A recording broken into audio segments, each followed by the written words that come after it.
I learned how to be lucid so that I could turn around and stop the bad dream from happening. I remember these dreams being so intense. It was like a nightmare. This dream was so scary. Elaine Clayton, internationally known author, artist, teacher, intuitive healing arts practitioner, and Reiki master. I couldn't not draw and I couldn't not dream, and they just became a thing woven together. Imagination and spirituality and creativity is all kind of in one place up there. You can enter a state of trance-like daydream, going into the unconscious spiritual place through drawing. Someone else might do it through knitting. People talk about the zone when they're running. Elaine and I dive into her transcendent spiritual experiences and how she uses art to connect into higher states of consciousness. We're compelled to create because we're born creators. Have you ever used your art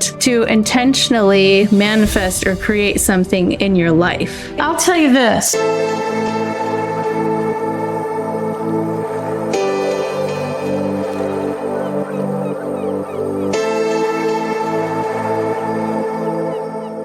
I have a free gift that I'd like to give you guys as we move into the holiday season. I don't talk a lot about this anymore, but I was depressed for the first 21 years of my life. When I was 21, I received a miraculous healing from depression, and I have been free of it for the last almost 20 years now. During that time, I've learned how to maintain an extremely blissful, inspired state of consciousness. And there's several techniques that I use. One of the most profound, powerful tools that I use is gratitude. And as we move into the Thanksgiving season, I am offering a 2-week happiness challenge based around gratitude in my membership. Starting Monday, November 4th, and for the following 2 weeks, I'll be offering teaching videos with a new gratitude technique to transform your consciousness into deeper joy and satisfaction and fulfillment in life. Monday and Wednesday, the first 2 weeks of November, I'll be offering those teachings. And then each Friday, I'll be going live to do some live coaching and connect with you one-on-one. You can use the link in the description to sign up for a 30-day risk-free trial to my membership. When you sign up with this link, you will get 30 days of my membership completely free. You'll be able to participate in the happiness challenge. You'll also have access to a month's worth of live coaching from me, our live workshop with our November guest, Carrie Bennett, free healing sessions with Jamie of Refractive Healing, and the private community, as well as my 3 mini courses that are available in my membership. You'll have access to all of this for free for 30 days when you sign up. And then you can choose if you want to cancel anytime in that 30 days. You will not be charged, or you can continue with us and have continued access to these beautiful resources to support you in your spiritual growth and consciousness transformation. Join me for the Happiness Challenge. Get 30 days of free access to all of the resources in my membership. I can't wait to see you there. Elaine, welcome to the channel. I would like to start by asking you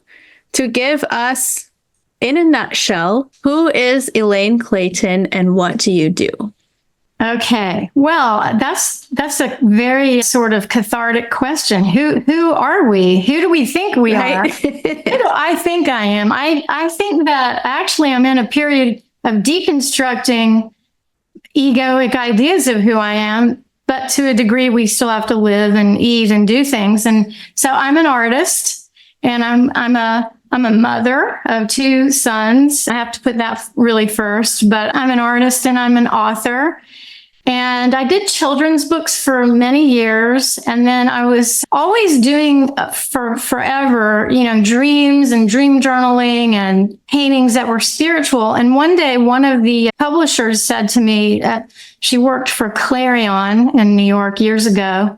And I remember visiting her, and I think I was illustrating a novel series for Gregory Maguire. He wrote that play Wicked. And so it was really fun to do that. But she said, why don't you do your real work? And I thought, she really gets me. She knows that I have this whole thing. And so for many years now, I've been doing books on creativity, on intuitive, quiet knowing, on spiritual themes. And I do paintings for people that are spiritual. Like I go into a meditation and create who knows what happens for others. And I'm a reader. I do intuitive readings. But really, I love to encourage people to do their own intuitive development. So they don't really, nobody has to go to somebody. We like to sometimes, but I like to strengthen or feel that I'm strengthening someone else's intuitive connection. So I guess that's kind of me. Yeah. That's so beautiful. Could you tell us about your early childhood experiences with transcendental drawing? Oh boy. Okay. Wow. Well, it gets woven in with dreams and with a sense of spiritual awe, like when you could feel the presence of God, it might have been for someone going into a church when no one else was there, or, seeing something in nature. Because in my mind, even as a kid, wouldn't have verbalized it, but imagination and spirituality and creativity is all kind of in one place up there. And I really experienced that every day. But when I was little, I had really intense dreams. I'm from a big family, and we were in a tiny town in Texas. And I remember these dreams being so intense that one dream I had, and it was a very psychologically astute dream, because you think kids don't get things, but kids get everything. And this dream was really kind of, I'll just say the archetypal themes were like my mother being the mother of 7. There was a lot of sacrifice involved, with taking care of everyone. And my dad was a very busy doctor for this small town, and he wasn't often home, because he had his doctor bag and everything. And it was on Route 66. So there was a lot of crazy stuff. Everyone wanted to go to California. This is in the 1960s. So he was busy with being a doctor. And this dream kind of put all that together, also with some Roman Catholic symbols. Well, it was like a nightmare, though, to me, the way, I won't go tell the whole dream, but I remember stumbling out of bed. I was probably 5. And this dream was so scary. And I walked out where my parents were having friends over. And my dad was making I want to say creme de menthe, because I remember the vivid green and the white on top. And he said, "What are you doing up?" And my mother and the others were in the other room. And I said, I had a nightmare. And he said, "Well, tell me about it." And I said, "I can't." And he said, "Why not?" And I said, "Because I'll get in trouble." And he said, "No, you can't get in trouble for your dreams." And it was a great relief, but I also felt I don't know if you remember this from when you were a kid, when you couldn't get your words out and it would swell up like that. And just, oh my gosh. And I just burst out with the dream. And in the dream, it was kind of like my dad was, in a way, playing a part to my mother's sacrificial life, her sort of martyrdom as a mother. And so it was kind of funny because I could see the themes even as a kid, and he had to chuckle. It was funny. And that was great for me too. You cannot be held accountable in some way, blamed for your dreams. And B, they're funny. Even those scary and bad ones you can laugh at them. You don't have to let them overpower you. So while I would draw, often the dreams that I would have the night before would be heavily here. You think about the veil, I could feel something right here. I didn't know. I never talked about it to anyone. How do you describe that? But when I would come home from school, or even in school, I would kind of secretly be drawing. It would all kind of float off of me a little, and then it would be okay, and sometimes the dreams were flying dreams. They weren't all scary dreams. Sometimes I think I was astral traveling. and seeing things that maybe, were hard to see and things like that. But even with good dreams, it's put me in doing this kind of imaginative drawing. And I love drawing people and making up families and who they were and what they liked, and all that stuff would come to me. I felt from a young age that the conscious awareness, of course, again, I wouldn't have described it as this, but now looking back, what I was aware of in my dreams, in my sleep state, was a similar feeling to what I experienced when I would be in this imagination daydream state. The daydream state kind of is a trance. It's kind of, you're slipping into a zone that you're not on task, And I was lucky enough to have a mom who let us be creative. She never interrupted. She never said, "You didn't make up your bed, get in there now." It was like she kind of looked over at us when we were being creative and just let us do that. So, I don't know if I explained that very well, but I would say just simply from a young age in childhood, I couldn't not draw and I couldn't not dream, and they just became a thing woven together. That's amazing. I've never heard anyone else describe it quite like that. So you have this dream state that you're in when you're asleep, and then this dream state that you're in when you're awake. And did the drawing allow you to enter that state, or was it an expression of that state? You asked, we answered. One of the top requests I've received from you is to host live streams with guests so that you can come with your real life questions, interact with them on a personal level. Starting in October, we are hosting one featured guest per month in my membership to teach a live workshop followed by a live Q&A. So who's on the program? Robin Aisha Lansong, multiple near-death and out-of-body experiencer and survivor of the Rhodesian War, is our first featured guest this October. With her workshop being October 17th, she will be followed by Carrie Bennett, quantum health expert, Sarah K. Grace, the paramedic psychic. In December, Dr. Edith Ubuntu Chan of Luminous Revolution in January, and my most highly requested guest, pre-birth experiencer Christian Sundberg, in February. For as little as $10 a month, you can get access to all of them as they become available. Link is in the description, pinned comment, or right here. Now back to the show.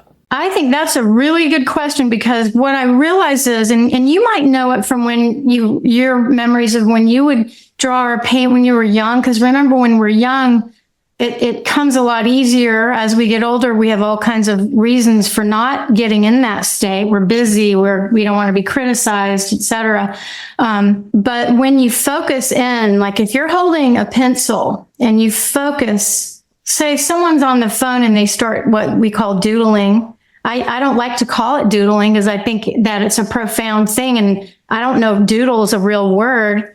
I make up words all the time, but I just don't want people to throw out what they drew, because I think something amazing was happening when they were doing what they thought was worthless. But when you're focused and you're doing that, you do slide into some state that allows you to maybe even hear better, to perceive more of what's around you, unless you're doing what I did as a kid, which was making up families, and I was naming them and knew what their favorite food was while I was drawing. So then, of course, if the teacher asked me, Elaine, what was it that I just said? I might not have heard, But in general, you will notice people almost need to do some kind of mark making while they're trying to focus. So you can enter a state of, trance-like daydream / going into the unconscious spiritual place through drawing, through having a focus. Someone else might do it through knitting. Once you learn how to do it, they don't have to think about how to do it. They're just doing it. People talk about the zone when they're running, like after the first 10 minutes or something, hey, this starts to feel really good. But I think that we're compelled to create because we're born creators. So I love to say, hey, I think we're happier when we go into a meditation state while being creative. Yeah, that meditative state, I think that really explains it so well. You're entering a meditative state, which expands you into a higher state of consciousness. And really, all the great masters talked about coming into the present moment, not identifying with the physical form or the separate self-identity, and just being present with the experience of life. And it sounds like that's what you're describing. You get into this flow state where you're just allowing life to unfold through your expression, whether it's through art or knitting or dancing or playing basketball or running or whatever it may be. I think that that's right. And I think, like, when, let's say that we go at it with an intention to meditate. So like you choose yoga, let's say, you're you're breathing, you're drawing in the air with your moves, and they're very symbolic. There's a lot happening and you can feel it. And so you're physically going into that state, partly because of the breath, partly because the movements help you to not think about other things. So just the same and maybe this is why kids are so compelled to go and paint and draw and go get their imagination going, because they know that they'll be in this place that to them is very real. It's like, if they want the room to be, Cinderella's castle, then it is. It's not the living room anymore. They really believe because they're there. And so I think when we do something like being creative and are not thinking about ourselves being creative, just doing it, that's going into that place. Now, the problem with it is most people, this is partly why I started doing this and sharing it, is because people would say, I love to draw, but I'm no good at it, so I don't do it anymore. But the fact that they knew it felt good.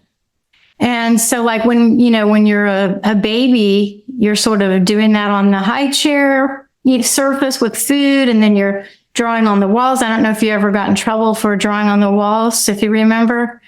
I wasn't allowed to, but all three of my children did it, and I treasured those drawings. Yeah, I know. I mean, I'm sort of like, here, this wall, you definitely please do stuff on this wall. And again, my mother was not too strict on us. I think we took over the closet that was like not really a walk-in closet, but there was a lot of wall space. But everyone wants to change a blank surface. And it's so symbolic of who we are. Before you were born, you weren't here. And there is no other like you. There never will be another you. So this is a miracle. And the fact that you're here just by being here, you're making a mark on the world. We have a big impact on each other. And so I think actual making marks is so fun because it's symbolic of us being here, being alive. And the problem is, though, people think it has to be rendering.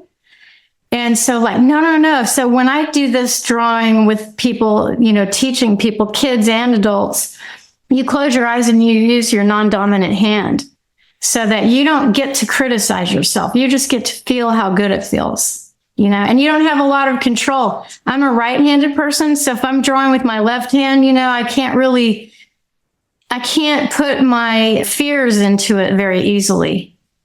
If I'm doing this and I open my eye, I'll get self-conscious, So this is about not rendering so that people can say it's good or bad.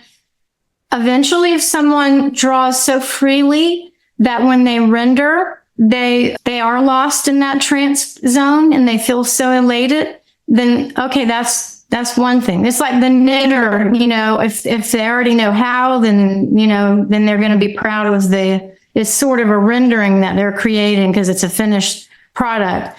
And you can be, and probably most artists do know what that feels like going into that place. But people don't have to say, I'm an artist.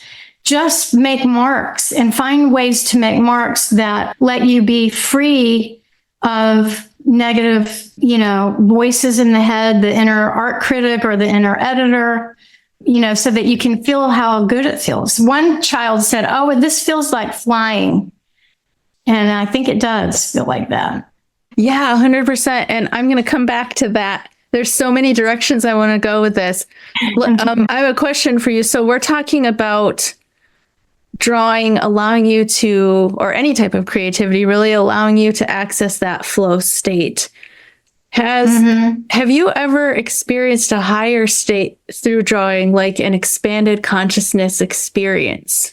Yes. Now, probably all of it, I would say, is sort of expanded consciousness experience. And there are a lot of different ways to say what that is. But, I've had what I would call almost like mediumship things happen, or attaching me to something that I didn't expect. So it was an amazing spiritual surprise. And I can sort of tell you about we talked about it before, but when I was painting one day and I was not drawing in that freestyle stream of consciousness where I was painting, and I was just going along in this painting, and all of a sudden, one of my favorite painters' faces appeared, but I didn't consciously make that happen. It felt as though it just came from the cosmos. Like, this person came into my studio suddenly, and I remember going like that. And do you want me to show you the Yes, painting? please. Yeah. I have it right here. Okay.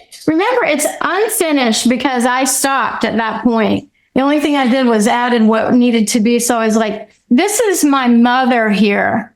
I was just in a daydream painting my mother. And I think it might have been shortly after. No, it was probably, she might have still been alive or shortly after she died. And so I was already in a mediumship sort of zone if I'm like bringing my mother to real feeling.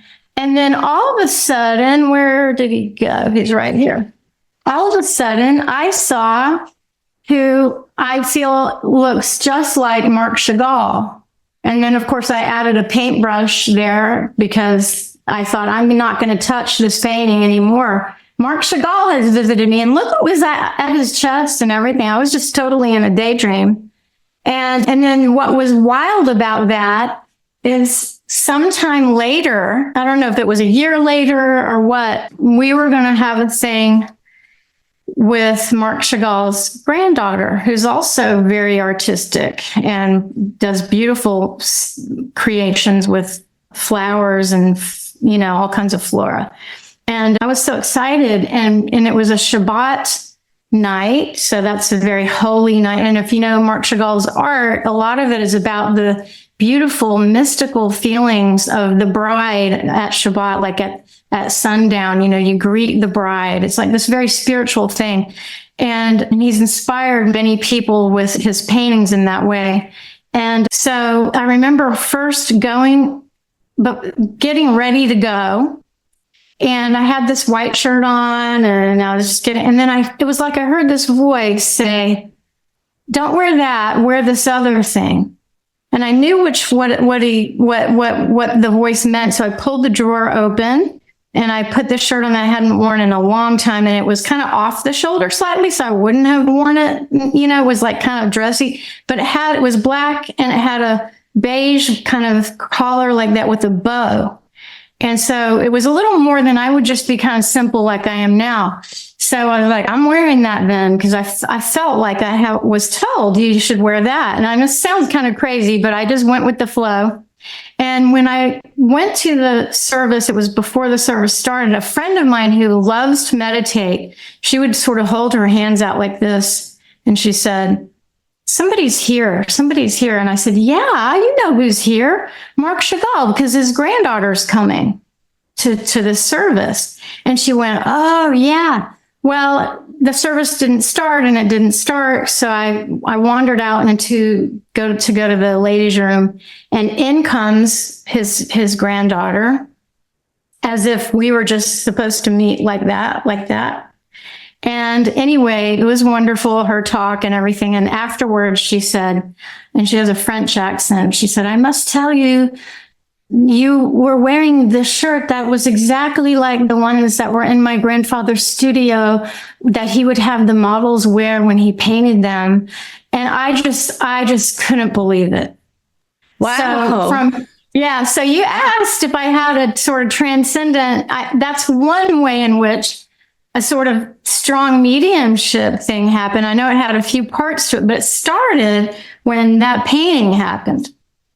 That's incredible.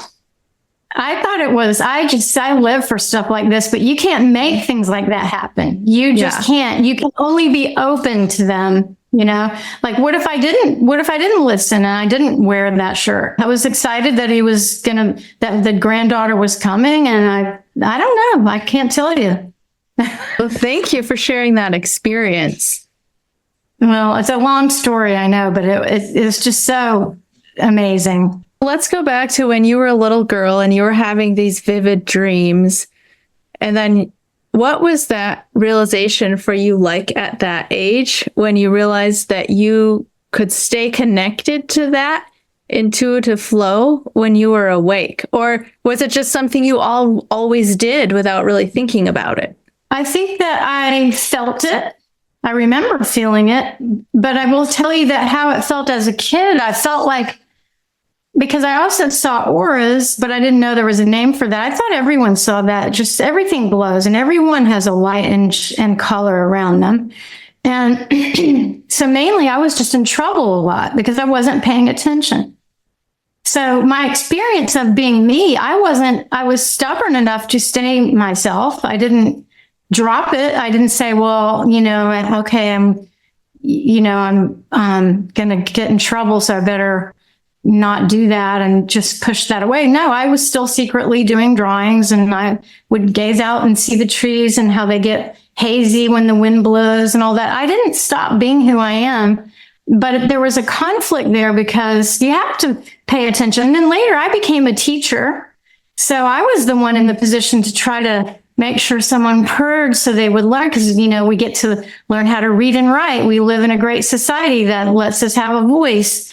But how I felt it as a kid, it felt like carrying the dream state carried over. I couldn't not daydream. I couldn't not draw. And I wasn't doing mainly a lot of what they wanted me to do.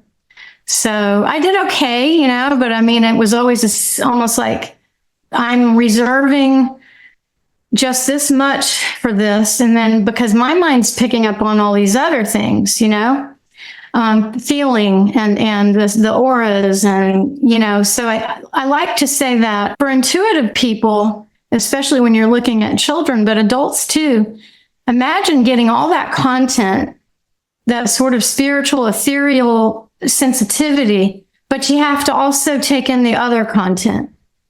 Whereas someone not wired that way, they're great. You know, they're feeling pretty good. Not to say that, I'm not saying simplifying humanity and saying, you know, everyone has feelings, everyone has troubles, everyone has emotions that come throughout the day and everything. But if they're not inclined in that sort of super sensitive, intuitive way, they don't really have the same feeling of, how do I use my energy? I've got to figure out how to, you know, negotiate my energy, or just be humiliated at school. I relate to everything you said so much. Really?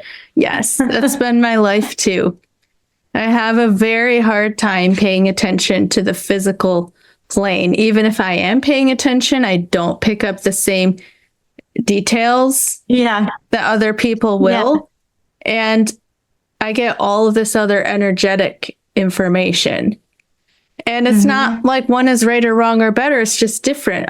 I've spent so much time wishing that I could be like other people, you know, especially when I was younger. Like, why can't I notice that? Or why can't I be quick with words, or this or that or the other thing? But different people have different skills. They're tuned into different levels for different reasons, which that actually flows nicely into another question I wanted to ask you.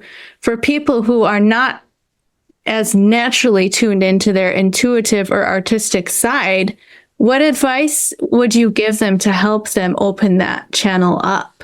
Well, I agree with you that we're all here for our own purpose, and that sole purpose alters through time and through our experiences. And so Just like in a creative life, sometimes I'm being creative, sometimes I'm just gathering information. Some people won't remember their dreams. They may have remembered one, but they don't in general have that going. They have other purpose happening. And so like everyone is an individual, but I would still say that being more consciously aware, no matter what we do, no matter what we're given to, and no matter what our soul purpose is, being consciously aware through a creative practice that is non-threatening, like closing your eyes and drawing is the least threatening because you cannot do anything wrong. Everyone pretty much can get a piece of paper or do what Picasso said, you spit in the dirt. You can find a way to make a mark. And if you aren't given to creativity necessarily or to anything spiritual, it still feels good to make marks innately as a human being, because I think it's part of just who we are. Just like walking feels good, just like breathing feels good, just like eating and the other things. I think mark making is just innate to us. So I would say that's one really easy way to be creative, do something with your hands, and enter a place where some of your memories and feelings might surface like they do in a dream. But if you don't dream, then you might wake up with a feeling but not know the scenes because you wouldn't have remembered them.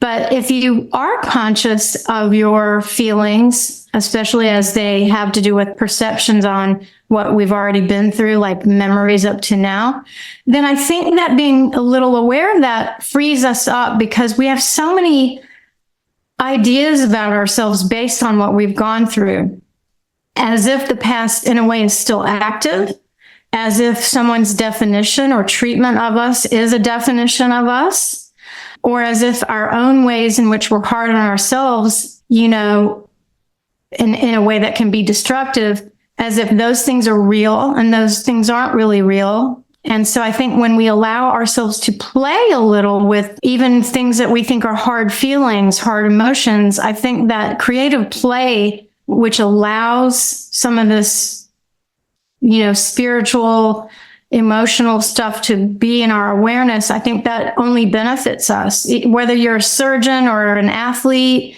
you can, because everything is connected. And to start to see the ways in which everything's connected makes life easier, makes life feel more exciting. I mean, do you remember, I don't remember what game it was, but I think it was a college football game. And this guy did this stellar thing at the end. He just did the impossible and got the touchdown, and they won the game. And the news guy goes right up to him with the microphone. And he said, I had a vision and I knew I knew I was going to do something. And I thought I shouldn't forget his name because he should forever be my favorite athlete, but you know that he knew he didn't have a vision and forget that he had a vision. He knew when this thing happened, so I don't know if that exactly answers your question, but I would say it doesn't matter who you are a born creator. And so I think being playful, I'm not trying to make it all heavy, because I think a lot of our best awarenesses or conscious knowings come through being playful. It doesn't have to take a big effort. When we sleep, we're just sleeping, we're just, hey, I'm just going to sleep, and all this stuff flows in, and if I push all that away though, it's still there. And it might play out by the way I react to things or by the way I choose. I might not choose so well for myself because I have not dealt with some feeling. And this is just human. This is like 2 days ago, I said, oh my gosh, I've been having this endless loop of a negative idea, and I'm going to change it. But why didn't I do it before? Why didn't I do it like a couple of years ago or like 2 years ago, 1 year ago, 1 month ago? I don't know why. We're ready when we're ready. But I think the minute we become more aware, we're freer, to potentially create a lot of happiness, Yeah, for sure. Okay, I'm going to preface this question by saying that I don't like the word manifestation because of a lot of the connotations that go along with it, but it's the best word to like sort of frame what I'm talking about here.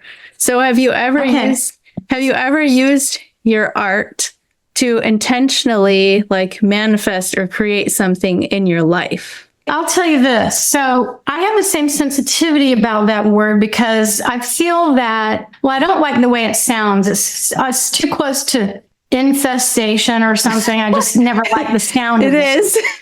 Right. So just, I don't know. But I've used it. Of course, in writing and talking, because I don't know what other word exactly would work as well. But the reason why I'm not comfortable with it 100% is all my ideas aren't such great ideas. So in a way, you could be doing almost witchcraft, like hell bent to make a thing happen the way I want it to happen. Right. Okay. And I'm not talking about good, good things people are trying to cultivate. I'm talking about, sometimes people, we all do at times want what we want, and we maybe aren't as aware as how it will affect other people. And we're not necessarily responsible for other people, but I'm careful about, or I try to be careful about how I use either visions, creative visualization, because I want to say, for me personally, I want what would be God's will. That's what makes me feel the best. However, it's a tricky thing because here we are with our free will and we get to create. So for sure, I will do creative visualization meditations. I remember one time when I was married and the kids were little, very little. One was an infant, one was 2. And we were trying to find a house to live in. And we just couldn't find the right place. The person showing us just didn't really get what we couldn't describe it.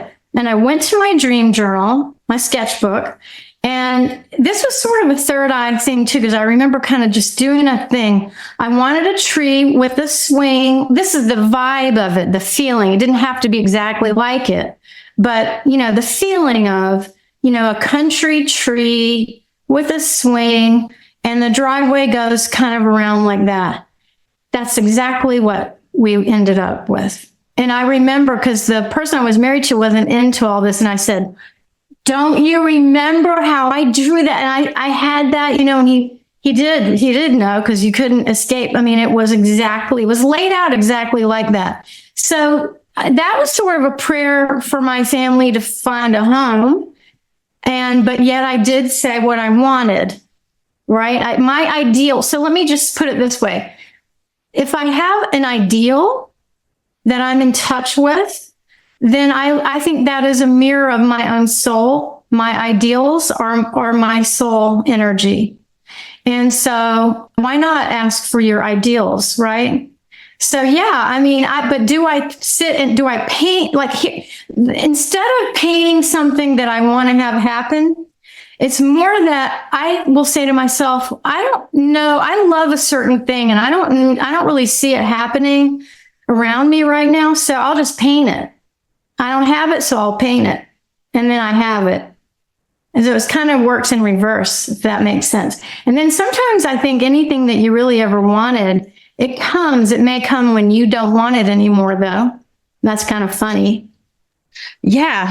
I think that's part of how the process works. But thank you for explaining that. I really loved it. And I agree with you about, like I said, I don't really like the word manifestation.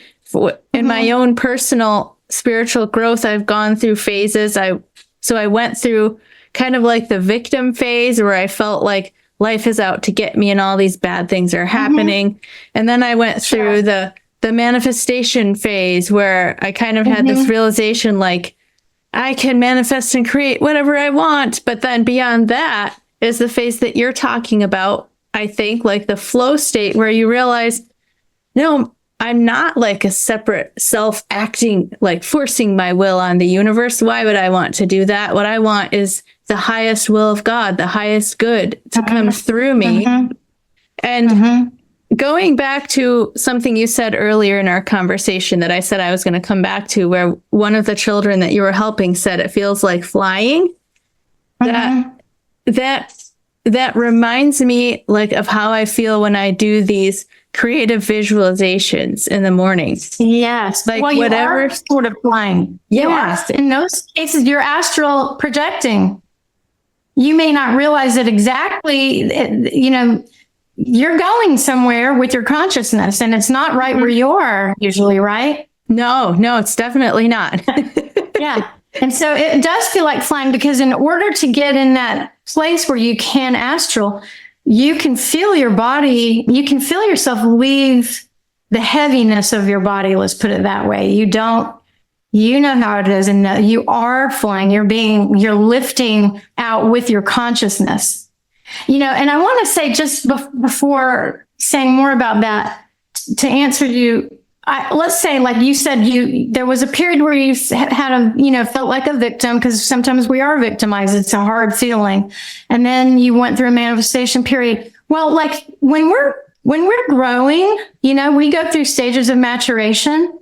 And when I was like, let's say, for a long time, like from 18 to 36, maybe, or 37, nothing was going to stop me. I felt like I knew what I wanted to do, and it was children's books, and people would pat me on the head and say, yeah, you're from Georgia, you're going to go to New York and all that. Well, yeah, it's what I wanted to do, so I'm going to do it. And so I feel like there are stages, especially for the young adult, to sort of become a person activated in the world, right? It's not who you are, it's who you want to be. You want to it's maybe one of those ideals. So it's okay to be in that period. And sometimes, we might get in there again. We might, like, if I don't have some basic need, I might try to be, but hopefully I won't go back to how I did it when I was younger, which I was always praying, but I still think that I had more of a sense of, I have to make it happen. I'd have to make it happen, and I don't think that's true. And if I could go back, I would do it with more grace. I would try to make things evolve from a more gracious place. But I just wanted to say, don't be too hard on yourself, because you're young and you were just probably going through ways to create yourself into the world, into life, Yeah, I really appreciate that feedback. Thank you. That's important, because, it's, yeah. Right. Okay, I have to ask you, you've had some pretty profound astral travels, and that's a topic that a lot of my viewers are interested in. You said in your email to me that you have been through the tunnel and on the other side a few times. Could you share, yes. Is there a specific experience you've had that was pivotal for you or stands out to you that you could share? I've had so many different ones, but I will say, okay, now here again, they're woven a little bit. Let's say if you are in an astral projection, let's say I just lay down to meditate, but boy, I'm so relaxed. I start zooming, and often I'm suddenly zooming through. I don't know always where I am. I am just there, and I'm zooming maybe along a roadway and on trees, and I try to figure out, well, where am I and where am I going? I don't always know. Sometimes going through stars, or they're going through me. It's both at the same time, and it is so powerfully amazing. I can't really explain it other than to say, it is happening. And at times I've seen the tunnel. Now, for me, how I experience it when I start to meditate is there's a pinpoint dot of light, and that light is there. It's third eye. I believe it's the entrance to the tunnel, but I don't know. It's just how I experience it. And I've seen the tunnel can look many, many different ways. Probably the most amazing that sticks in my mind as something to try to describe is swirling motion, and it was holographic. A lot of these visions are holographic. They're kind of like cartoon, but high definition. It's light and color. It's not made of what we're made of. It's made of light. And this time the tunnel was strands of the looping in multicolors of light. And it was just so beautiful. But I mean, some other times it just looks like fog, you know, and then sometimes I'm where I know to be the other side, which has very many different dimensions and ways of looking. You know, you're not in the same place. And I can describe with you, but sometimes I don't even remember the tunnel. I'm just there. Like one time I knew I couldn't cross a certain line. It was an invisible line. It was just a grass, like a slight incline of grass that I was standing on. And there was a building that I knew to be a sort of library of some sort. And who did I see but my grandmother and a friend or two of hers. And it was funny because she was wearing almost like 1950s clothes, but she was already a full grown adult in the 50s. So I'm not really sure. Maybe she always wanted to dress like that, but you know, I don't really know. And they were carrying books and we waved to each other. I was very excited to see her and she was happy to see me, but it was understood that I could not go further. And that place looked a lot like Earth. I mean, it was like another Earth realm almost, you know?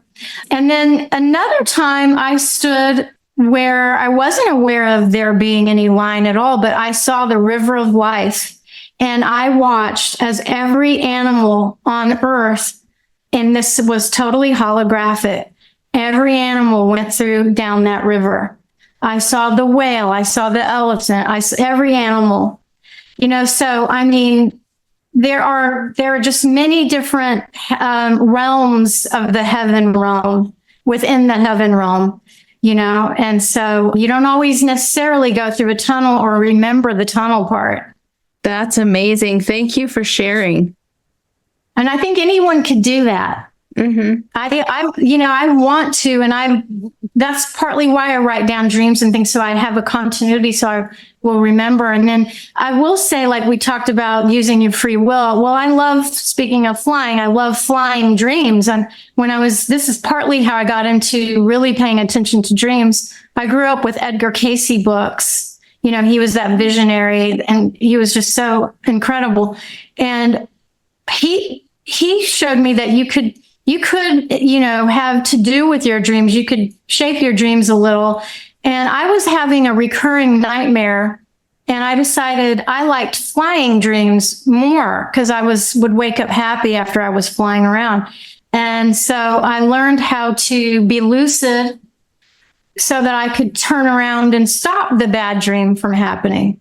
Now, am I lucid all the time through all dreams? No, but I mostly am. It doesn't mean that I'll have a scary dream and stop it always, but most of the time I'm talking to myself while I'm dreaming. And I think that anyone could do is just from cultivating that, bringing that subconscious, unconscious thing that happens when we're sleeping into the waking hours. Mm. So do you think that when we're dreaming and we're in a lucid dream, do you think we're actually accessing the other side? Or do you think that we're in, okay, because yes. I've heard some people differentiate between the dream state and then, which is like within our own consciousness, and then the astral realms, which are on the other side. The problem with being too cut and dry for me, as I experience it, is our consciousness is the consciousness. We're not separate. True. It's not in a box. Yeah. It's not in a box. When the purpose of dreaming is to get closer. Okay. We're animals. We have instincts. We have fears. We have to, or we wouldn't survive. And yet we're a soul who has had many lives and has way more to us than we are aware of in these lessons that we're learning as we walk around here. And so it's the sleep state, though a lot of dreams may be telling me, it may be mostly physiological. I'm like, you know, when you're sick and you have a dream, that dream is putting you a lot of times in your body. It's about your body working out something. But in general, I would say almost any dream, besides the elements of a dream that are, you know, about the physiology, and you could say about the human fear, psychological human fears, those are still parts of dreams at the same time, those dreams are spiritual experiences. In other words, a nightmare about my worst fear, let's say, I mean, I could tell you one. I don't know if you want to hear one, but I would love a to. night. Well, it didn't turn out, well, I won't spoil it, but let me just quickly say, let's say you're having the flu. Don't worry about your dream when you're sick, because you're sick. Okay. You're probably just, your soul energy is helping your body recover or dealing with that. But let's say you have a dream about one of your worst fears. It wouldn't be given to reinforce for you to be more fearful and to tremble and to wake up devastated. It would be given to be able to go into it and understand it better so you're empowered, right? I just feel that you're off in the cosmos with these dreams. In a way, they're all astral because you're not in your body. Your consciousness is somewhere else. But sometimes we think God judges us real harshly, not everyone does, but I mean, it's typical, right? Probably talk about trembling, like, oh, would God be mad at me? Or does God forgive me? And all those things, right? Well, I had this dream. I was sitting on a bench and there was a marsh, and this is just a real nice time and a sunny, pretty day. And out of the marsh came a lion. And if it's you and a lion, you're dead because there's nowhere you can go. The lion has you. The lion is in control. And this lion slowly walked up to me, got closer and closer and closer. And my terror rose. I mean, it was terrifying. I was terrified because this was the moment I was about to be devoured. And just as he came up into my face, guess what? He put his paw on my heart and then was just next to me. And I woke up, and even when I went back to sleep, the dream repeated, and this time with a female lion, same thing. But I knew that it was telling me that God loves us and that God, just when you think you have a right to be, terribly afraid of anything, that there's all this pure love, So, I mean, that was just one dream, sort of along the lines of dreams that I think are astral gifts, because I think basically they all are, with the exception of the ones that are mostly about being in your physicality. I think the emotional, psychological, and spiritual things go hand in hand. Absolutely. Well, Elaine, I'm going to ask you a few short questions to wrap this up. Okay, first of all, what is your deepest passion? My deepest passion? Probably self-expression and being able to connect with other people to help them realize that I think everyone's a miracle.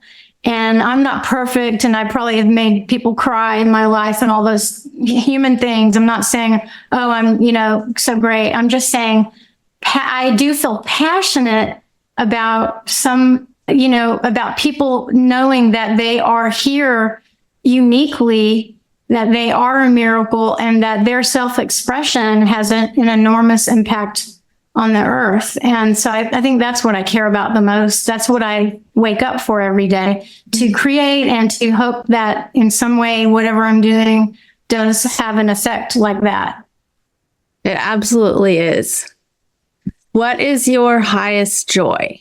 My highest joy, probably the kids and being with my kids. They're grown-ups, but, they have their lives. So again, probably besides being with my sons and enjoying watching them, be alive, it would be just, trying to live to the fullest, in my own way as best I can. And the world is pretty wacky, so it's not that easy.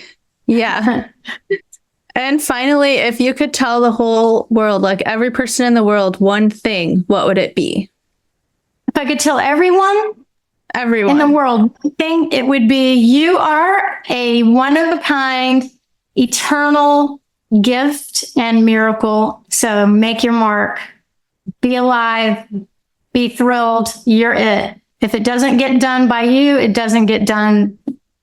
It's like one person does it one way, someone else does it another, but until you be you.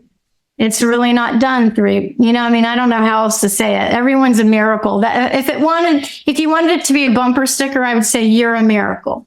Period. I love that. I love that. Would you like to share with people where they can find you and anything that you have going on? Your books, anything else you have going on? Well, you can find me at my website is ElaineClayton.com. I'm on the Best Psychic directory too. I have Facebook and Instagram. Probably you can see a picture so you can know it's me and not another Elaine Clayton. I know you'll put the links in there. And my books are wherever books are sold. And so there's several books. One is a little bit of angels. One is a little bit of fairies. I like the nature spirits too. Making marks. And the most recent one is this one, The Way of the Empath. So basically what I'm doing, and I'm doing a local drawing workshop on the stream drawing method in September.